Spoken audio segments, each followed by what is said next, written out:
ভাজা খাবারের নামটা শুনলেই জিভে পানি চলে আসে। কি সত্যি বলছি তো? এমন কেউ নেই যে ভাজা খাবার পছন্দ করেন না। কিন্তু আপনি কি জানেন, আমাদের প্রিয় খাবারগুলোই আমাদের শরীরের জন্য মারাত্মক ক্ষতিকারক। চলুন জেনে নেই এর ক্ষতিকারক দিকগুলো কি। প্রতি বছরের মতো এবারও চলে এসেছে আমাদের সিয়াম সাধনার মাস রমজান। রমজান হলো সংযমের মাস।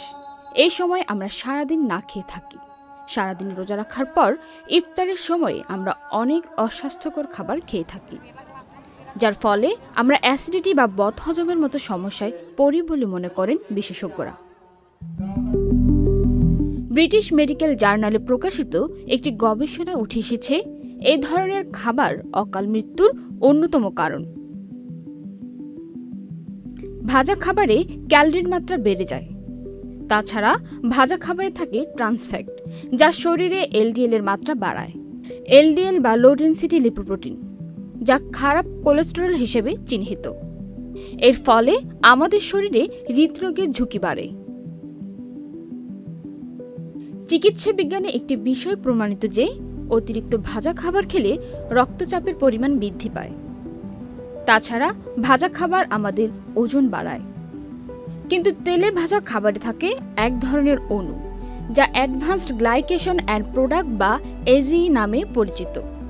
এই এজি শরীরে ঢুকে কোষের প্রদাহ তৈরি করে, যার ফলে প্রতিরোধ শক্তি কমতে শুরু করে। এখন জেনে নেই ইফতারে কি খাওয়া যাবে আর কি খাওয়া যাবে না। খেজুর বা খোরমা দিয়ে ইফতার শুরু করবেন। ইফতারের মেনুতে অবশ্যই কলা রাখবেন, কেননা একটি কলায় প্রায় 105 ক্যালোরি থাকে। ইফতারে অতিরিক্ত তেল জাতীয় খাবার, মিষ্টি জাতীয় কিংবা লবণ জাতীয় খাবার থেকে দূরে থাকুন।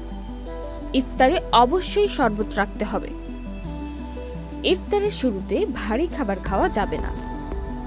ইফতারে টক জাতীয় ফল না খাওয়াই ভালো, কারণ এতে থাকে সাইট্রিক অ্যাসিড। দীর্ঘ সময় ধরে খালি পেটে থাকার পর টক জাতীয় ফল থেকে অ্যাসিডিটির সমস্যা হতে পারে। রোজার মাসে চা কফি খাওয়া থেকে বিরত থাকুন, কেননা এতে পাকস্থলীতে হাইড্রোক্লোরিক অ্যাসিড ক্ষরণের পরিমাণ বাড়িয়ে দেয়। পান্না আক্তার, চ্যানেল আই অনলাইন।